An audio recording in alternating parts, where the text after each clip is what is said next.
Salut les audacieux et bienvenue dans ce nouveau numéro d'Expertise, l'émission pour créer, gérer ou développer votre petite entreprise. Et dans cette émission, vous allez tout, mais vraiment tout savoir sur le portage salarial grâce à nos deux experts. Hélène Dieppe, qui est présidente de Prium Portage. Bonjour Hélène. Bonjour. Et à ses côtés, Yves Roussin, qui lui est à la tête de Des Talents. Bonjour Yves. Bonjour. Bonjour Hélène. Bonjour Hélène, bonjour Yves. Les présentations sont faites. Dans une dizaine de minutes, nous vous proposerons un zoom sur la start-up Vie Mon Job en compagnie de Célina Roquet. Mais retour tout de suite donc au thème qui nous occupe, le thème principal, le portage salarial. Et la première question, Hélène, qu'est-ce donc que le portage salarial ? Alors le portage salarial, c'est un mode d'organisation qui permet aux indépendants de pouvoir effectuer des missions tout en bénéficiant du statut de salarié. Donc concrètement, la société de portage effectue un contrat de prestation avec leurs clients, facture les clients, les salariés le travailleur indépendant et transforme les honoraires en salaire. Alors quels sont les liens entre l'indépendant, l'entrepreneur, le freelance et la société de portage salarial ? Pour compléter, effectivement, c'est un ménage à trois, j'ai l'habitude de dire. Voilà. Donc, entre le consultant et l'entreprise de portage salarial, c'est un contrat de travail qui est régi suivant les règles données par le gouvernement aujourd'hui, la direction du travail en particulier. Voilà. Et entre l'entreprise de portage salarial et le client du consultant, c'est un contrat de prestation de services en portage salarial, voilà, qui est bien spécifique et qui permet de régir l'activité commerciale de la mission du consultant. Donc on va illustrer. Moi, par exemple, je suis indépendant, je suis entrepreneur. J'ai vendu un service ou un produit à une entreprise. Donc ça va être facturé par l'entreprise de portage salarial qui va facturer à mon client et qui va me reverser une partie de ce que j'aurais facturé. Exactement, et qui va aussi vérifier la bonne exécution, en quelque part, de l'exécution du contrat commercial. Pas de la mission elle-même, du travail. Ce n'est pas à nous à le vérifier, c'est le consultant qui le fait, il est autonome. Par contre, nous, au niveau travail de gestion, on doit surveiller que contractuellement, tout est fait comme il faut pour que la facturation, on dit, soit normale et conventionnelle.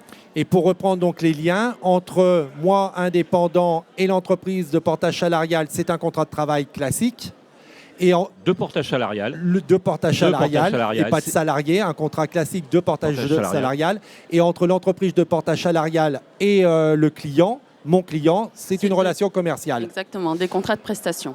Comment on choisit son entreprise de portage salarial ? Alors, au niveau du portage salarial, c'est une activité qui est réglementée.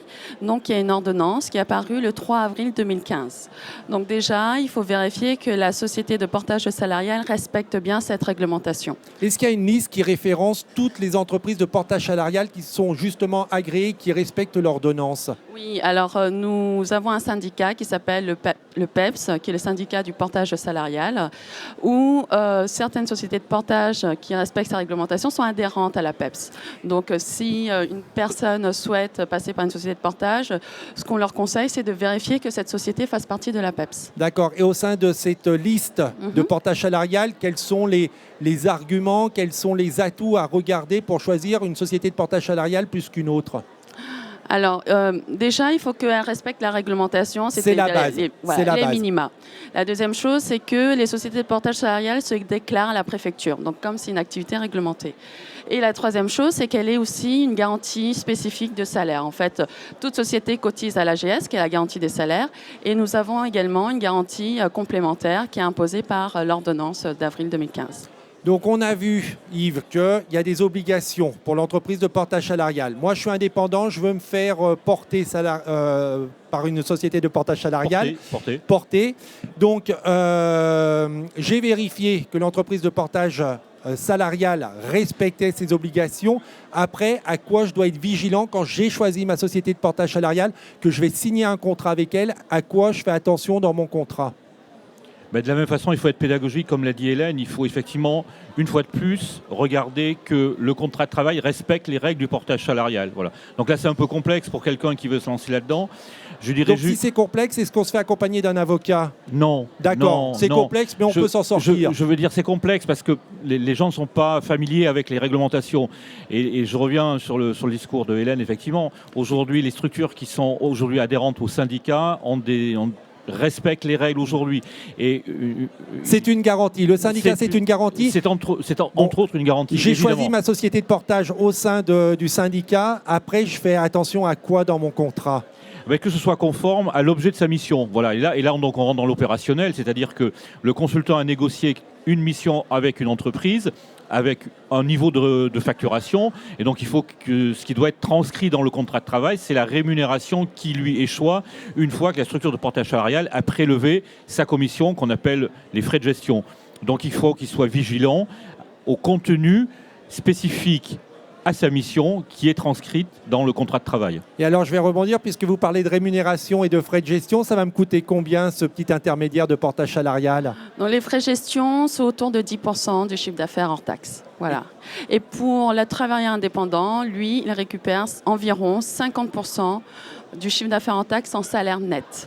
D'accord. Et le reste, ça part en quoi? En charges Le reste, diverses? ce sont les charges salariales.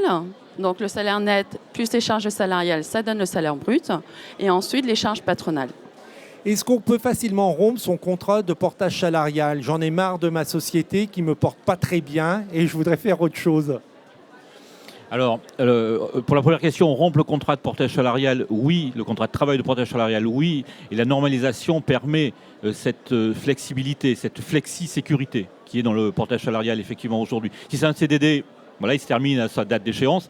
Si c'est un CDI de portage salarial, le CDI de portage salarial est très important parce qu'il permet d'accompagner les créateurs dans la durée de leur projet et au-delà d'une seule mission. Et de la même façon, il est dit dans l'ordonnance, on revient toujours à ce texte-là qui est très important, c'est qu'un des moyens de terminer le CDI, c'est lorsqu'il n'y a plus aucune activité avec tous les clients du consultant. Pendant combien de temps? Plus d'activité pendant combien de temps? Il est même écrit dans le document qu'il peut y avoir une période de 3 mois dans laquelle il n'y ait aucune rémunération, c'est possible dans ce CDI-là, et qui permettent pour les uns et les autres de s'observer et de dire « Ok, voilà, on arrête ».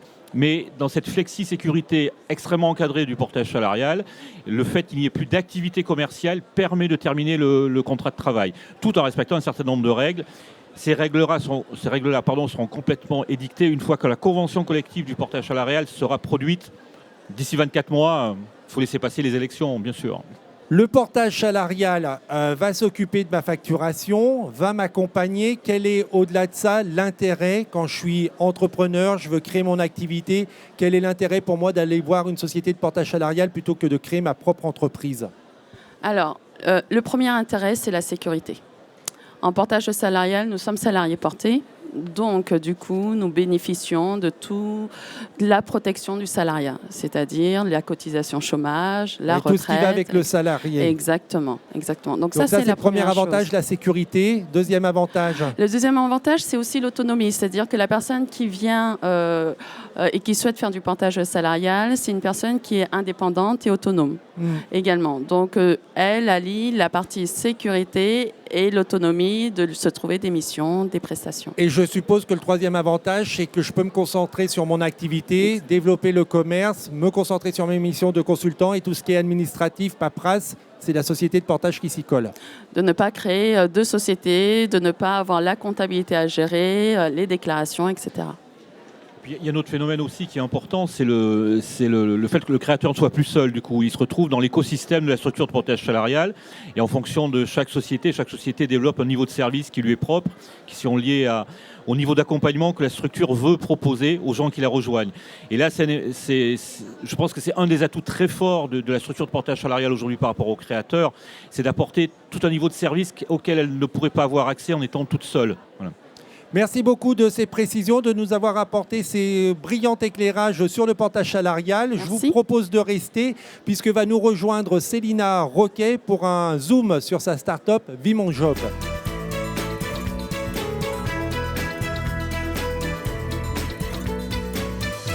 Célina, bonjour. Bonjour. Alors, quelle est la difficulté que vous avez rencontrée au moment du lancement de votre start-up ? S'il y a eu une difficulté, parce que des fois, il n'y a pas de difficulté. On a eu pas mal de chance, mais on en a quand même rencontré. La difficulté majeure qu'on a rencontrée au départ, c'est d'avoir beaucoup d'idées et de ne pas savoir par quoi commencer. Plein d'idées, trop d'idées. Voilà, plein d'idées, trop d'idées, ça ne veut pas dire qu'il faut les oublier, mais il faut les prioriser. Alors comment on fait quand on a plein d'idées et qu'on ne sait pas par où commencer? Alors déjà, on ne peut pas être expert sur tout. Donc on s'est entouré d'un board d'experts, qu'on a appelé comme ça. Un board? D'experts. Un board? Un tableau? Non, un groupe d'experts un qui... groupe. Voilà. Un groupe. Oui, tout le monde ne maîtrise pas le terme technique, tout le monde ne parle pas l'anglais, donc c'est important de vulgariser, même si après, quand vous êtes entrepreneur, c'est du vocabulaire qui va devenir familier, un board d'experts. Voilà, c'est-à-dire un groupe de personnes qui sont experts sur leur sujet, dont nous ne maîtrisons pas toutes les données, et qui viennent nous accompagner sur toutes les questions qu'on a à régler. Où est-ce que vous les avez recrutés, vos experts? Parce que je suppose que le choix des experts est fondamental pour régler les problèmes et prioriser ces idées. Alors, il est fondamental et on l'a trouvé autour de nous, c'est-à-dire qu'on a vraiment bénéficié d'un réseau sur lequel on s'est appuyé et c'est vraiment toute l'importance. Donc voilà, par exemple, aujourd'hui, on étend notre réseau en intégrant le booster Saut Digital et ça nous permet d'avoir encore d'autres contacts. Et si on illustre, quelle est l'idée que vous avez sortie en priorité? Par exemple, est-ce que vous pouvez nous citer 2-3 idées que vous aviez et celle que vous avez mis de côté et celle sur laquelle vous vous êtes concentré parce qu'elle était fondamentale? Alors, je ne vais pas tout vous raconter quand même. Non, parce qu'on n'a pas le temps, mais... Mais oui, bien sûr, on a commencé par l'offre B2C. Alors, c'est encore un mot anglais. L'offre pour les consommateurs. Exactement.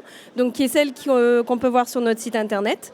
Et puis, on a priorisé... C'est-à-dire, pardon, je vous coupe, c'est-à-dire qu'au départ, vous n'aviez pas forcément pensé à sortir cette offre tout de suite, mais que vos experts vous ont dit il faut aller vite et c'est ça sur quoi il faut se concentrer. Exactement.